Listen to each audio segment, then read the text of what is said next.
જો ભગવાન કૃષ્ણ પાસે બી સોનારી લંકા હતી અને રાવણ પાસે બી સોનારી લંકા હતી, પણ એક જોડે નીતિની હતી અને એક જોડે અનીતિની હતી. એકની ડૂબી ગઈ અને એકની હરગી ગઈ. એટલે ભગવાન એટલું જ કહે છે, ખાઓ પીઓ મોજ કરો.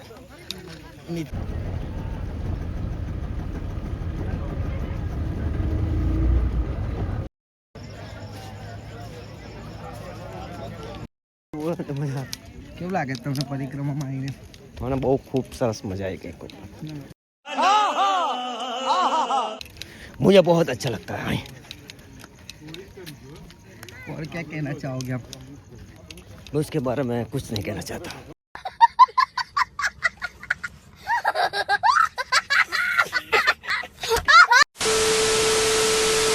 જય માતાજી, જય શ્રી રામ. તો તમારા બધાનું સ્વાગત છે મારા એક નવા બ્લોગની અંદર. તો મિત્રો, અત્યારે અમે લોકો આવ્યા છે ઉત્તર વાહિની નર્મદાની પરિક્રમા કરવા માટે. તો અત્યારે વાગ્યા છે રાતના 11:30. તો અત્યારે અમે લોકો છે મની નાગેશ્વર મહાદેવનું મંદિર છે ત્યાં આગળ. અત્યારે અમે લોકો પરિક્રમા સ્ટાર્ટ કરી છે અને અમારી આખી સિરીઝ છે એ અમારી ઇન્સ્ટાગ્રામ પર આવી જશે 1 by 1 ક્લિપ, કે ઉત્તર વાહિની નદી જે પરિક્રમા છે કેમ કરવામાં આવે છે બધી ડિટેલ આવી જશે. તો ફટાફટ જઈ ઇન્સ્ટાગ્રામ પર પણ સપોર્ટ કરી આવજો. તો ફટાફટ દર્શન કરીને પરિક્રમાની સ્ટાર્ટ કરીએ. જય માતાજી, જય શ્રી રામ, નર્મદે હર.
નમસ્તે મિત્રો, હું અજય સોલંકી અને સ્વાગત છે તમારા બધાનું મારી યુટ્યુબ ચેનલમાં.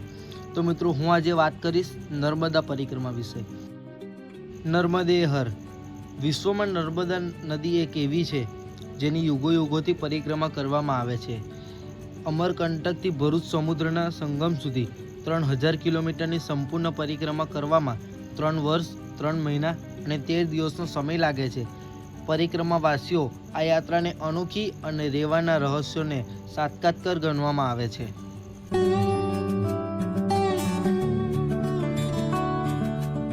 પૌરાણિક માન્યતા પ્રમાણે સમુદ્રમાં દબાણ નીકળેલા વિષને ગ્રહણ કરતા શિવને પરસેવો થયો હતો. આ પરસેવાએ નદીનું ગ્રહણ કર્યું એ આ નર્મદા નદી. તેથી નર્મદા નદીને શિવની પુત્રી પણ ગણવામાં આવે છે.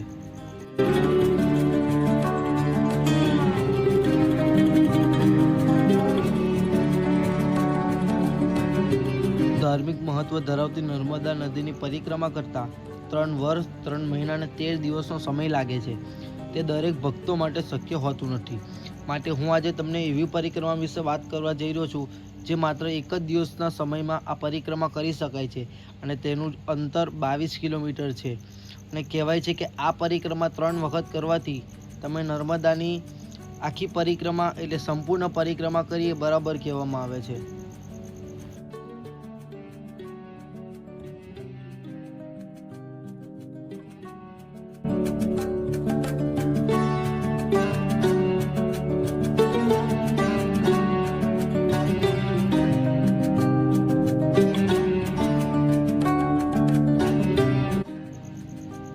મિત્રો જેને પણ મારી ચેનલને સબસ્ક્રાઈબ ના કરી હોય જલ્દીથી જઈને સબસ્ક્રાઈબ કરી દો અને ઇન્સ્ટાગ્રામ પર ફોલો કરી દો. અમારા એકાઉન્ટ પર આવા ને આવા અવારનવાર વિડીયો આવતા રહેશે. જય માતાજી, નર્મદે હર.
જો ભગવાન કૃષ્ણ પાસે બી સોનાની લંકા હતી અને રાવણ પાસે બી સોનાની લંકા હતી, પણ એક જોડે નીતિની હતી અને એક જોડે અનીતિની હતી. એકની ડૂબી ગઈ અને એકની હરગી ગઈ. એટલે ભગવાન એટલું જ કહે છે, ખાઓ પીઓ મોજ કરો.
મિત્રો ફાઇનલી આ બ્લોગને આપણે અહીંયા જ એન્ડ કરીએ છીએ. અત્યારે વાગ્યા છે સવારના 4:45.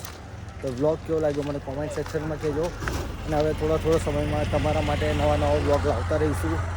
અને અત્યારે ખૂબ જ થાકી ગયા છે તો ફટાફટ જઈશું ઘરે જઈને પાછું જવાનું છે સુરત થોડા કામથી. તો વિડીયોમાં આટલા સુધી તમે બની ગયા હોય તો ફટાફટ જે લાઈક શેર સબસ્ક્રાઈબ કરી દેજો. અને મળ્યા આગળ નવા બ્લોગ સાથે. ત્યાં સુધી જય માતાજી, જય શ્રી રામ.